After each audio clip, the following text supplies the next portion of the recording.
process continues on. To give you a little bit of background there, we've been meeting with the mayor's people literally for the past year, every Tuesday morning, to go through the whole process. Tim's been very involved, John's been very involved, this is Tom, and others, a few other board members.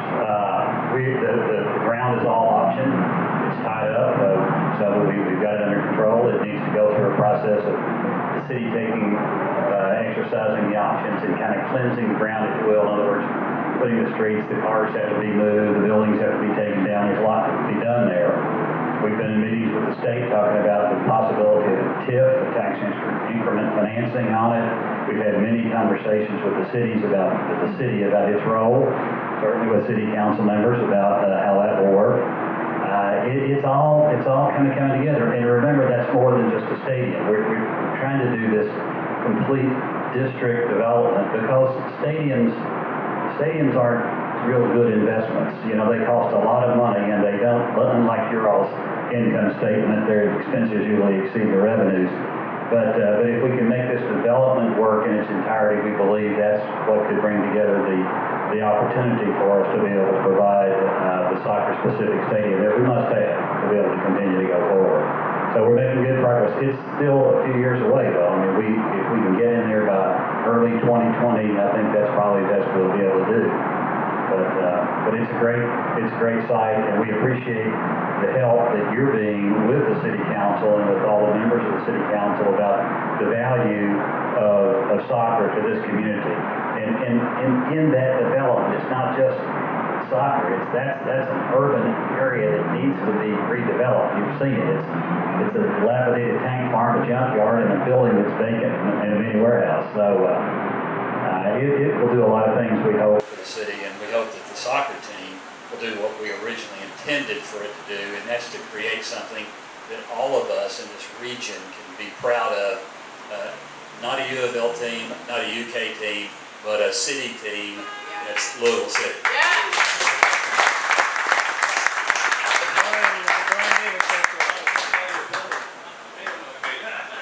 Quick follow-up on that. Is the stadium going to be for soccer use only, or are you planning on doing things like concerts and other events there as well that will help more people in the community, support it, I guess?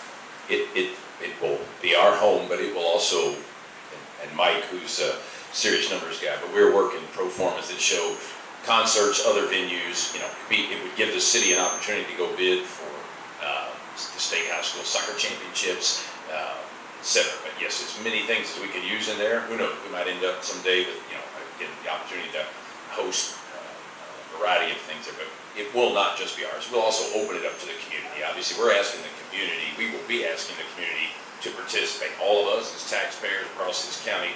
If Metro Council decides to do this, will be with us in this ride for a while. We will build the stadium ourselves. We're not asking for the taxpayers to put that. That will be with the help of you all buying tickets and sponsors and us building that. Yes, we'll do more than just our 20+ minus games a year. We spend a lot of time right now talking to other groups, and just to kind of amplify what Tim has said. Soccer is a growing sport in the United States, right? So the key to the longevity of soccer is getting the really good soccer players playing soccer while they're young, playing against other really good soccer players, not just being the greatest kid in the league, because no one can play at their level. So we think there will be a lot of youth activity that grows, not just around the stadium.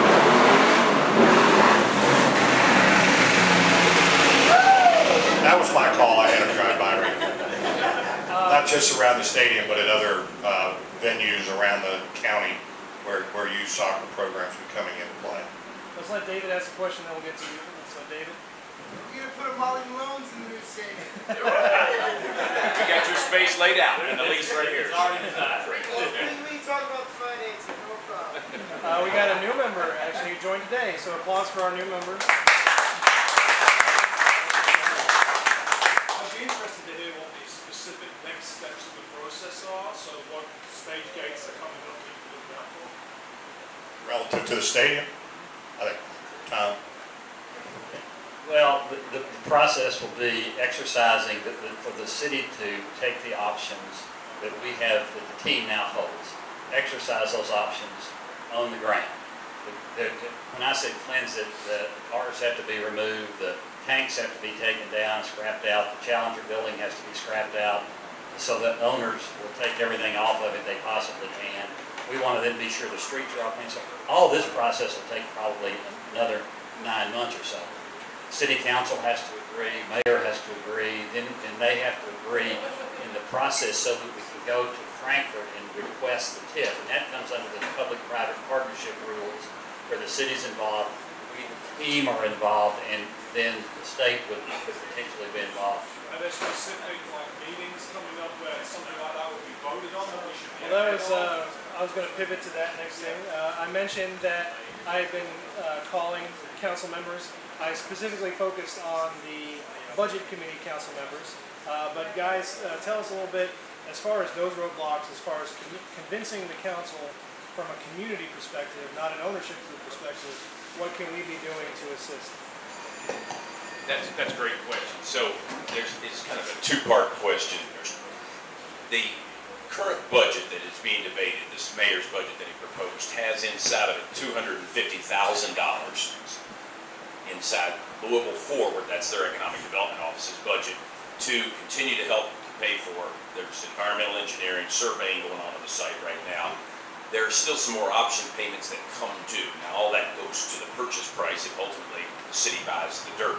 Right now the city has money in these options. We, the team, have money in the options.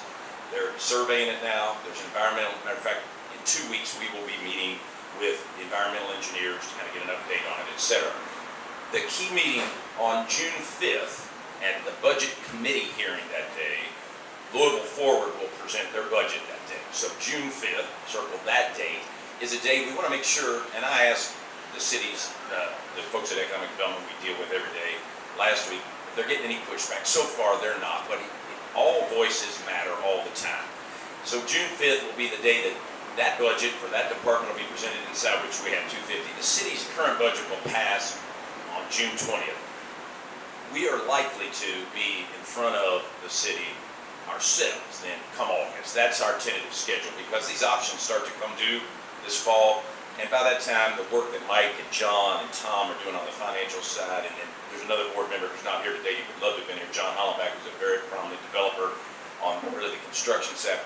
My guess is we'll probably be up in August. Trust me, long before then we will have every supporter we know the key dates to be heard and to show up. But before Labor Day, I'm thinking that's our time frame. We're going to know up or down on this thing, and my guess is it's going to be up. So. Perfect. Also, I saw in the original plan it was only for it to be like 10,000 seats. Well, if you look at our attendance and the way it's growing, I don't think 10,000 is going to be enough. I think we should push it up to. I love this guy. You're right. Exactly right. Because I mean, we're just by we're actually close to 9,000 now. So About we 8,000. So that, yeah. I think you're absolutely right. You know, we think one of the keys for Louisville City, right? We're not building a stadium to be a USL team. No. If we are, we're going to be the best USL team there is out there. We can promise you that. But we're really trying to build a stadium to go to MLS. So for us, we've got to be able to build a stadium that's expandable to 20,000 seats. And I say it every chance I'm asked to speak, but I'm going to say it again today. And I know the Coopers get it. We need to be selling out Slugger while that stadium's being built, so that if we need to, we can stop halfway through and go to 12,000 or 15,000 seats right now. So if you look at our attendance, we're not at 10,000. We've never had a game where we got 10,000. I think we had one where we got over 9. But if we can get this season to averaging in excess of 9,000, which I believe we can do, and maybe even in excess of 10,000, then at that point we're way more than viable. For all of Cincinnati's free tickets and other things they do, we're still right there with cash paying American customers too. And I think that's going to be a great thing for us if we get there. You're absolutely right. We're trying to look at that now and figure out how we can do some things with standing room only and other stuff to help us. Right here. I don't have a question. Looks like sort of like casual Cooper's members were the oldest ones, I believe. But it has been so much fun watching Louisville City soccer progressed from where it got started to where it is now. We've just had more fun with it, and that's why we joined the Coopers, because it's been so much fun, and I wanted to thank you. Thank you. Bring your friends. I don't think they're the oldest, but they're definitely the prettiest. She's the oldest.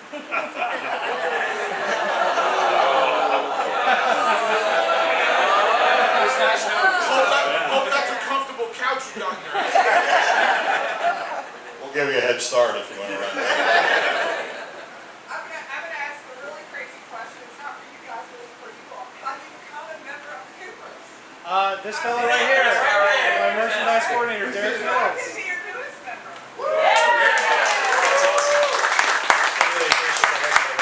I will, just before I get the microphone back, thank you, Councilman. And yes, Derek, my merchandise coordinator, knows what he's doing. We got square and everything, we're fancy. When I did call the council members, obviously I was talking to their legislative assistants or their admins, who are all very polite and good people. And most of the time it was, who are you calling from and what are you calling about? I said, well, and I gave them the whole pitch. But then a few times it was, oh, I know who you guys are. I love coming to mansions. So that's a really positive thing, is when I'm calling council members saying, hey, I'm calling on behalf of, oh yeah, I already know who you guys are. We're totally on board with that. That made me glow. I was very happy about that. So thank you, guys. Yeah, thank you. I know a lot of us like to go to other games like Derby City Rose, for example. Is there any kind of developmental deals in the works, like maybe working with them or any other groups you can name that you can tell us about? I wouldn't say there are any deals in the works right now. We did have a meeting just the last couple of weeks to talk about what they're doing and how we try to how we can try to help each other going forward. I think it's important for you all or them or anyone else to understand, we view Louisville City as just that, the city. So we want to support and help any other organization that is involved in the soccer community in any way that we can. So, you know, if you know someone, they want to get to know us, I encourage you to have them pick up the phone, give me a call, give Brad a call, Pat Denbo or Steve Livingstone, and we will do anything we can to help both financially or otherwise. The players love coming out and hanging around the kids and, you know, participating in clinics and camps. We'd love to get them to every high school, every junior high, every club program, but you need to let us know. And I will say for us, and I think I speak for the group, but I know I speak for me, none of us have a professional sports background. So we're learning on the job every day, and we're human beings, we're not perfect. So if we do make a mistake, which we've made a few of, we appreciate when someone calls us back and lets us know and helps us figure out how to make it right. It's okay to call me up and chew us out too if you want. That really doesn't get us where we want to go. So yeah, anybody we can help, put them in touch with us. We'll make sure to do something to support whatever they need us to do. If you don't mind, I will just Just to follow up, because that was a great thing. Thank you, Mr. Neese. I will say I won't get too much into it. Obviously, I think most of you know that there was a small period of friction where we had some back and forth concerns. The way in which Mr. Neese and Brad and the others in the front office stepped up to say, okay, we recognize that there's an issue, let's try to do what we can to make this right, rather than the alternative way, which is, I don't really care about you, I'm going to go about doing it anyway. That wasn't how they handled the situation. They handled the situation with style and aplomb. And I've stated multiple times via my writings and things like that, we consider that particular issue closed. But not only that, the ownership group and Mr. Neese have said, we love you guys, we want to make sure that we show you that, so we've been working out something that makes that even better for us. So I appreciate the heck out of them, I appreciate the way they handled that situation, and it essentially brought us closer together. Even though we're an independent supporters group, we support Louisville City FC, we interact with these guys on a constant basis, and I think that after all of that, we became closer and had better opportunity to interact with one another. So I appreciate you for that. Thank you, sir. Much prefer you all call me John. Mr. Neese is a little too fancy. Just to piggyback on what Tom was talking about, I mean, you're saying that really not a whole lot of experience in sports. The town doesn't have a whole lot of experience in soccer culture, so it's not like it's, you know, we're all in the same boat together. What I wanted to bring up was, as we're growing, I know there's a design concept, you know, I know this is 2 or 3 steps down the road.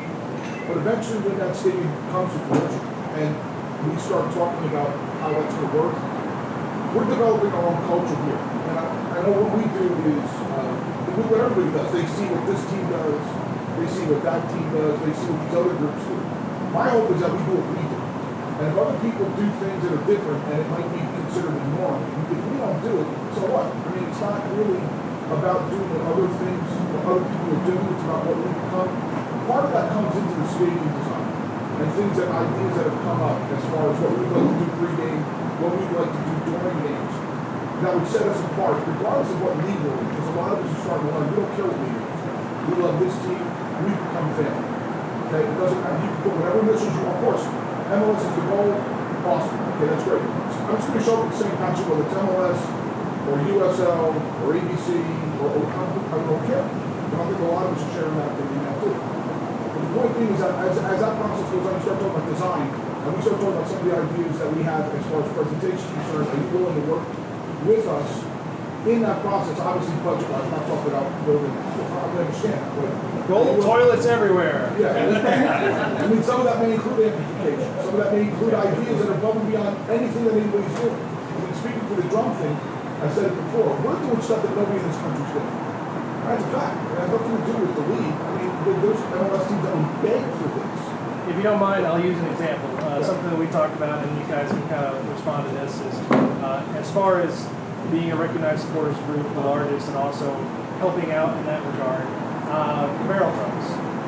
The barrel drums right now, we just kind of stick them wherever we want to put them, right? Say in a new stadium, when we had a supporter zone established, the railing along the edge was designed to accommodate space for barrel drums, like something like that. Right. What kind of opportunities are we going to have to participate in that process? I know I speak for everybody on the board here and for Coopers and everyone else. Again, it's our stadium. Our means all of us. So what we did is we talked to the league. The league recommended that we utilize HOK Architects out of Kansas City to do the initial renderings for us, because theirs had been very well received in other communities. So we followed their recommendation, went to that organization. I've since spoken to the engineers, to the architects in Louisville at their luncheon meetings. You know, we've got probably a dozen of those firms that are interested in participating in the process when we actually get there. All the smart people aren't in Kansas City, right? So we intend to utilize as much local involvement as we can. James O'Connor, James isn't here, but he'd be the best guy to answer this. James and I spent about an hour with it. We took our schedule, circled the must-be-at games for me to see those stadiums with James, so that the day before James can show me what he likes or doesn't like. We're already set up this fall. We're going back to England together. We're going to spend about 10 days touring some stadiums over there that he thinks have some really cool features. I think, you know, we'll take a representative group of ownership.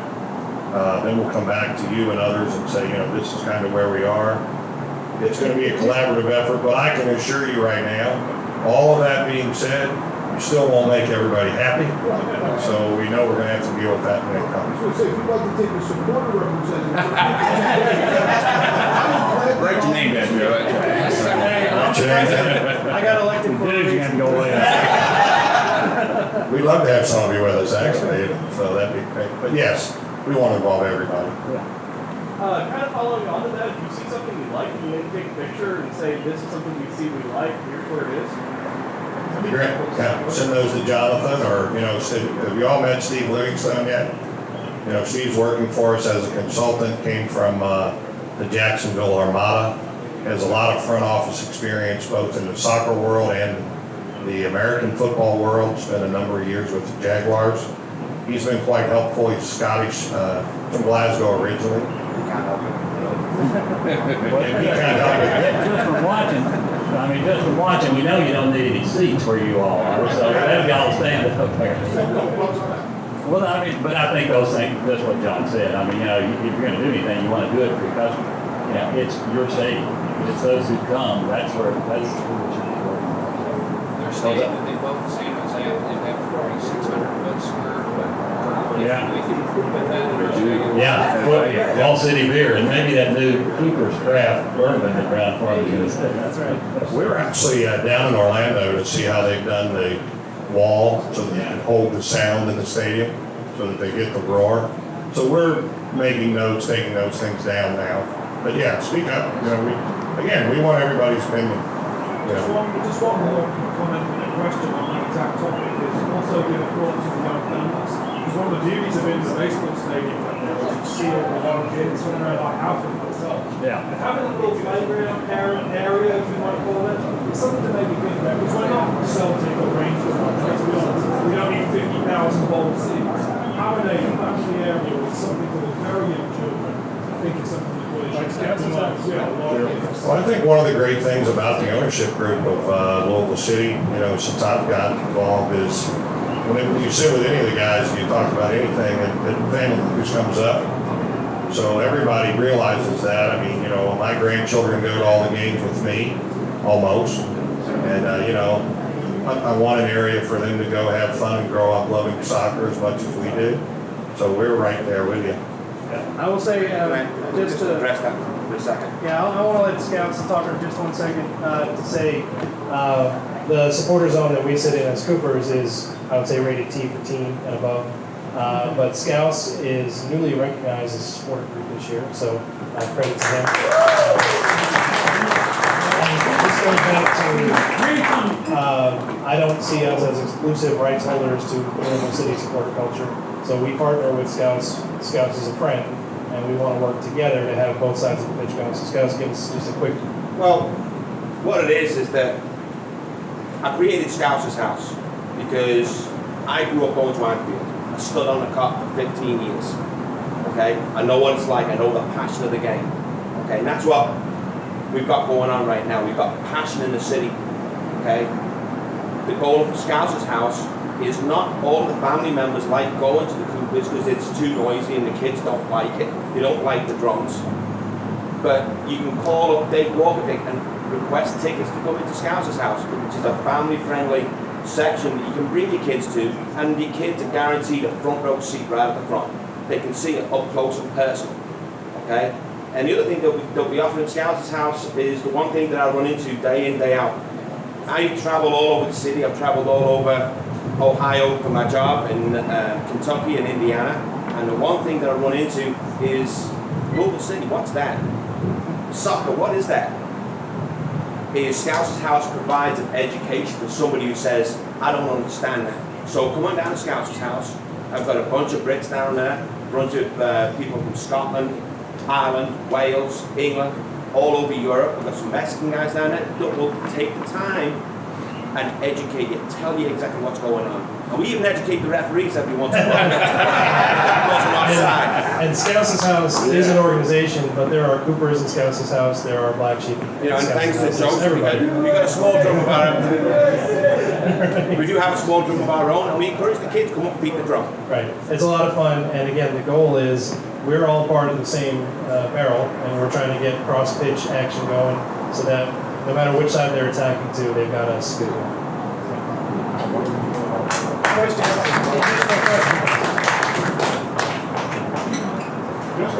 had something to do with all of you Coopers and Scouts House. I don't know what wrong with what you're talking about. I wasn't here for it, but I appreciate everything that each one of you all do. You make it fun for me to go and I dance in the group machine. You might catch me in the stance that I'm kind of tapping my feet moving along, but what you bring things to the entire generation of us. First time, I think we have others who can join you.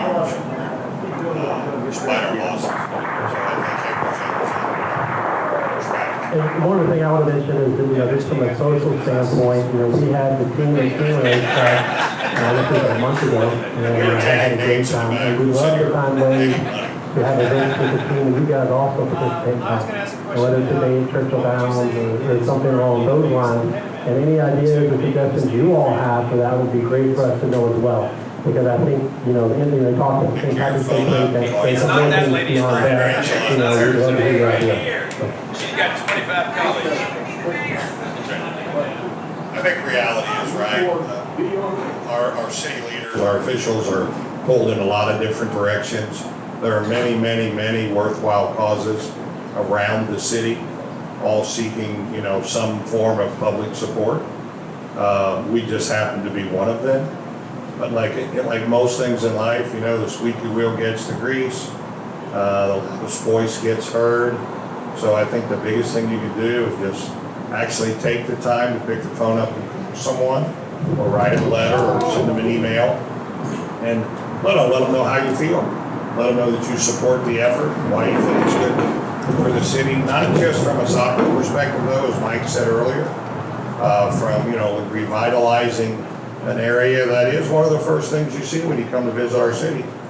I mean, any direction you come in, you see that stretch right off of 71. And it'd be great to put a jewel in there of a stadium and then do some other things that would have a great economic benefit to all Louisvillians. Let me make one comment on that, because there's certainly a lot to do with the city governance and the Metro Council and Mayor's position and so forth. But ultimately, when we request a TIF, will have to come out of Frankfurt, and that's the city and state and the team in a public-private partnership room.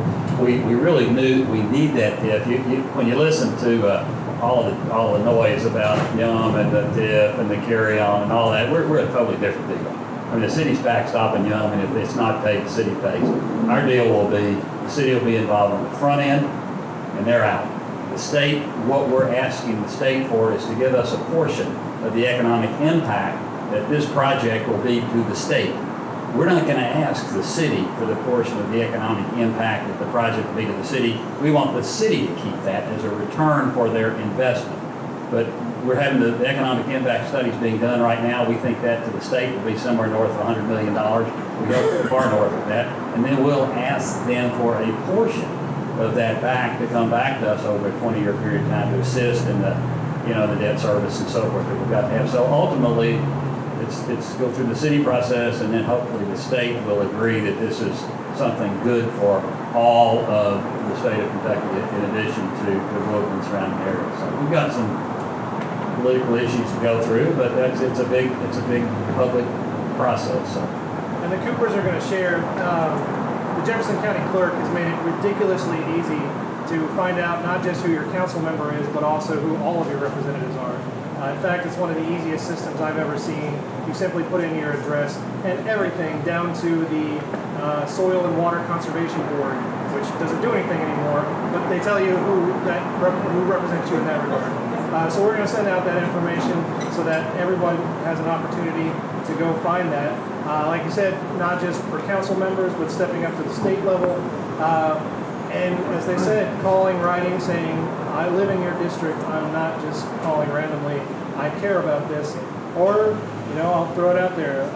One of my best friends from high school is married to one of the key majority legislative aides for the state legislature. I am not going to be shy about calling my friend Aaron and saying, hey, tell your husband Tommy to give me a call, I need to talk to him. If you know anybody, any connections whatsoever, don't be afraid or hesitate. Ma'am. Can I make one suggestion? Yeah. Don't do a boilerplate letter. Right. I mean, we might tally the boilerplate letter, but it has a lot more impact to give a person's story about why it's mattered to you and why you know, whether you know a refugee that's come in and you've got a story about that. Just give us a real version. It only needs to be 3 sentences. It'll still be counted, but if it's individual and relatable, it has a lot more impact than just you all making one letter and sending it 100 times. Exactly. And to that point, I 100% agree with you. The Coopers organizationally will send as the Coopers their message, but then each individual Cooper needs to take it as a task to go out and, just as she said, to not simply copy and paste something and put it in, but to call your council members and say, hi, my name is this. I live, like when I said I live in Hurstbourne Acres, I'm a resident of District 18. And so I am your constituent and I would like you to do this. So please, take that advice to heart. I appreciate it. I think the biggest thing though is the time to do it is now, right? I mean, there is a true sense of urgency about what we're trying to get done. Speaking as an owner, right? We can't exist forever with red ink. We've got to get to black ink. What the single most necessary thing for that to occur is to get to playing in our own stadium. And just because of the planning and the physical time to build it, the quicker that we can get the process started, the better. Also, there's a lot of negative publicity around any kind of public support for stadiums in the country right now. We recognize that. But MLS isn't going to grow forever. They're going to reach their number of teams, whatever that number is, and they're going to stop. It's pretty hard to ignore you if you've got a soccer-specific stadium, you're playing good soccer, your fans are tremendous, and you're lobbying very hard for that effort. So we've got an opportunity right now to be the first up out of the ground with that new stadium. Because even for everything our favorite team in Cincinnati says, they play at the University of Cincinnati Stadium. It's not a soccer-specific stadium. They can spend all the money they want to try and make it look like one, but it is not. They're still going to play their college football games there. And, we've sat here, I grew up in Northern Kentucky. We've sat here in Louisville for far too long, in my opinion, and watched things go to Northern Kentucky that could have come here. And I don't want to see a stadium announced in Northern Kentucky for Cincinnati, and we're still trying to get something off the ground here in Louisville. That just would be shame on us. So now's the time. Yeah. And so to be more clear, the land purchase for the stadium, will you own commercial businesses or leases? Yeah, so there'll be a stadium, there'll be some hotels, there'll be some office, some retail, food, beverage. That revenue won't directly go to the team, but it'll go to the No. That revenue, so we need all that development to drive, as Mike described, the tip, that 100 million or more, so that we can get it back. That'll help pay for the stadium. But if you and a group, anybody, we'll put a development entity together that will sell it off or build on a land lease, etc. So it'll be like any other mixed-use development in town. So this really is a job attraction and a job retention program. So, this is a massive economic development. It's based around, for us, soccer, or we wouldn't be here talking about it, and they worked on it this long. But it is, and I've heard that said several times by some of Councilwoman Leak's colleagues also, that they're very excited. They understand we're not going to save Louisville. This isn't, nothing single is going to save, but we do employ 50 some odd people, and on game days we employ well in excess of 100 and something people. This is a real live business here with a chance to really grow, and really convert this. But it's also a chance to keep people engaged. John said, he's not kidding, it would be a real shame to see Northern Kentucky become the home of a Cincinnati professional soccer team. And don't think that couldn't happen. So our first ask, you really is just for this 250 budget line item. That's the first big ask, I guess. That's a little ask. First ask will be for the Metro Council to let us transfer these options that Mike's referred to, and the city, Metro, all of us taxpayers buy the ground, made land bank. That's for the fall. We're looking at the fall for that. We're looking at August. August, okay. All right. So, yes.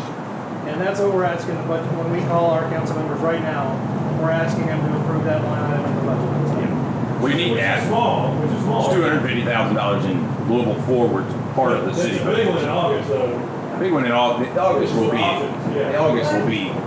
I would make those recommendations on timing. Don't do it now, you'll get caught up in all the budget process. Correct. So I'd wait till, we pass the budget at the end of June, and then July, Let you take a breather. big break. Right. So mid-July, mark your calendars, and that's when you need to start getting people, because it'll get lost in the fray right now. I'm just speaking honestly. That's exactly right. So wait till mid-July, and then crank it up in mid-July. It's all about timing and again, wins on the field help, hacking the stands, as Mike and John have said. Again, and you all do your part, but just continue to drive that message. It's very important. You will be pleasantly surprised that as many of Councilwoman Leak's colleagues that I have been meeting with over the last 5 or 6 weeks, They pay attention. They know, actually, and to this young man's question, I've had more than a handful say, how come only 10? Right? You're almost there. So some of that's a function of money, right? At the end of the day, but it's a great question. So, and Angela's right. I mean, it's timing. We're purposely stayed out of their budget cycle. They've got difficult decisions to make and work on, and then, but we'll go in front of City Council with at least 2 ordinances in August. One would be for Metro Council to buy the ground, and then under a master development agreement, they would approve with XYZ entity that's basically Louisville City Soccer, whatever it's going to be called. That there'd be time frames requiring us to move forward on the stadium, et cetera, and on we go. So we basically buy the ground back, except for a portion of it that goes underneath the stadium, and that's what Mike was referring to earlier. We're not going to ask for any of it. If we get there, we're going to be there. Like that's really the hurdle right there. That is the hurdle. And then that's one. It's downhill from there. And then we're going to come to you for a capital call, Ty. So a big one. There's some ownership available. little equity. Yeah, that's right. That's a big hurdle. Yes. We're going to get a tip for just about. What were the last few tips given? We're going to get one of those. Right? The Omnis. Well, yeah. Thank you. Yeah. Was the last big one. Which one? Yup. Even the last large tip. Really? I don't know. Tips are, that'll be, trust me, Mike has spent hours and hours working on that. We'll continue to work on it. We think the best consultants in the state to help us, but there's no layup there. We think that it would be our job and your all's job again to help us convince the state. That's not a legislative vote at the end of the day. That comes by the executive branch that approves that. But the Omni that's under construction, as we can see it rising up, that's a tip. That's a state. That is a very large tip. And yes, right. Obviously, the Young Center deal. It'd be nice to get that off the front pages of the paper and get that resolved and go away. So, I will say this though. I don't think we all realize it. Say it now.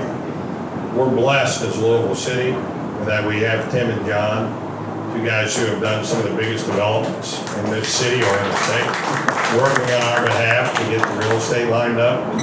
We've got some great financial minds over here, doing the heavy lifting in terms of how this thing gets structured and what it looks like. And then you got the dummy like me in the middle yelling for Louisville City. So we got a pretty good group working on it, but these guys have spent hours and hours and hours on this, going to meetings and lobbying and doing other things.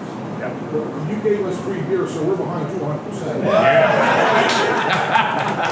got beer to give away, you can make them friends with anyone. I do have a question. We're talking a lot about the structure of the stadium. And what's the org chart look like as far as managing the team on the field? There were some changes beginning of the year, people moving out, whatever. Who's in charge of those responsibilities? I know obviously the coaches, the guy on the field, but as far as player transactions, things of that nature, what does that look like?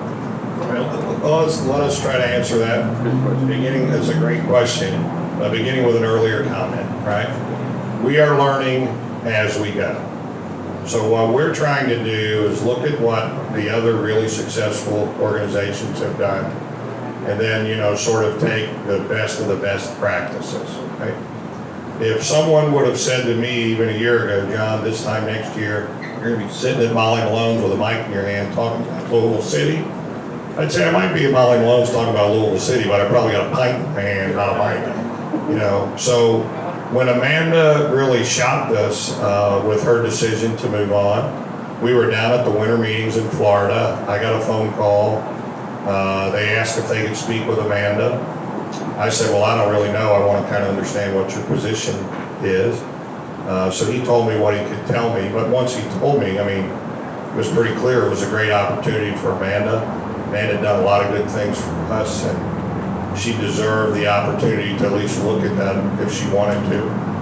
Within a week's time, she made the decision to go on and go. At the next board meeting, I think we had a variety of opinions about should we go look for a new president, general manager, or whatever we would call that position. I think the ultimate decision was we really weren't sure what we were looking for. We had a few names, but we really didn't have a budget and a lot of the other backbone stuff put together. So we decided just to back up and do those things first. The key was James O'Connor.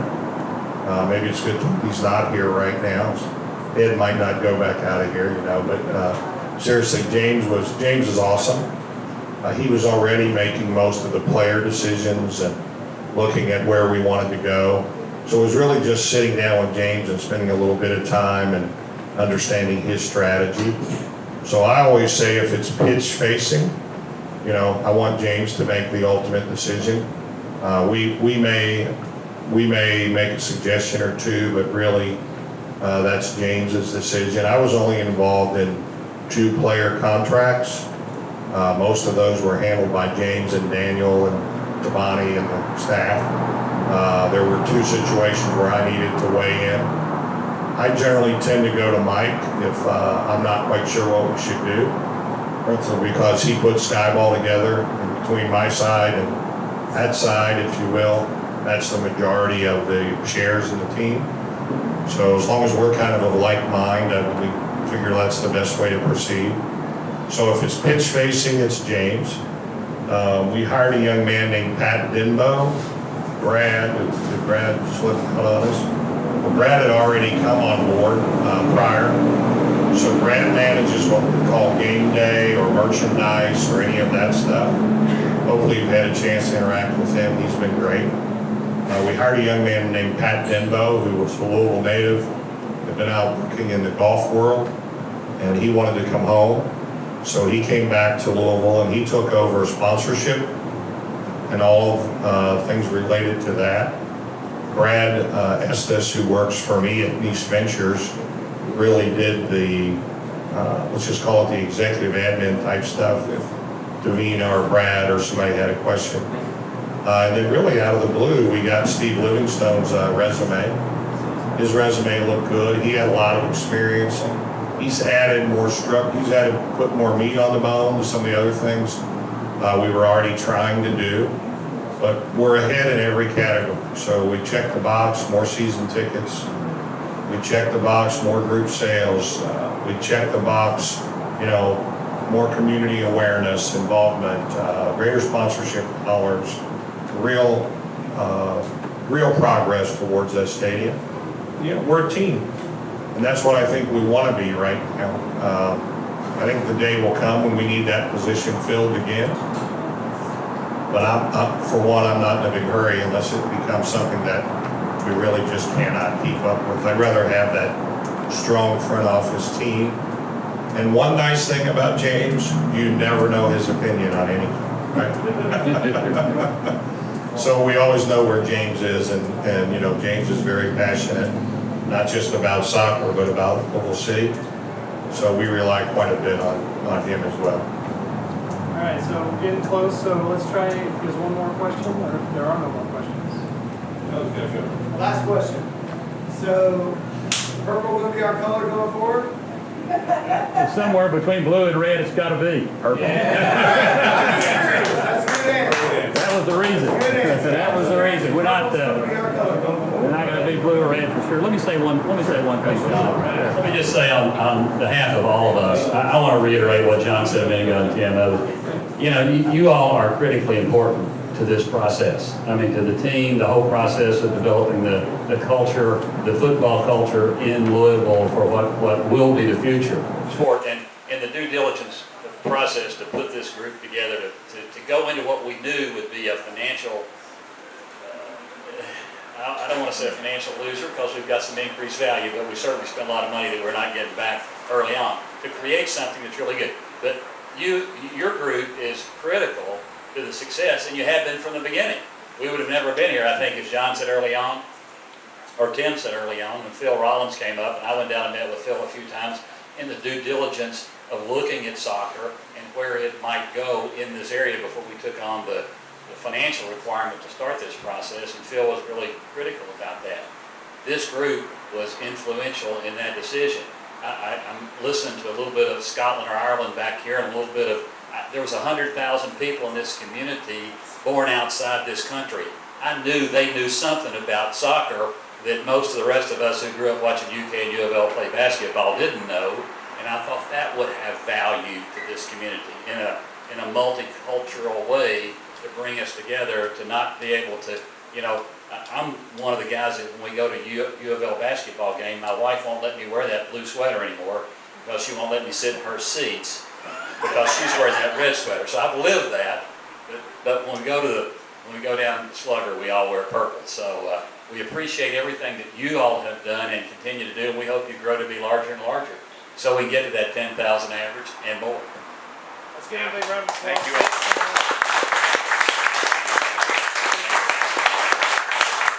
My last thing, I'm happy to buy anybody a beverage that wants one. I want to be clear though, since we got a little grief for this once before.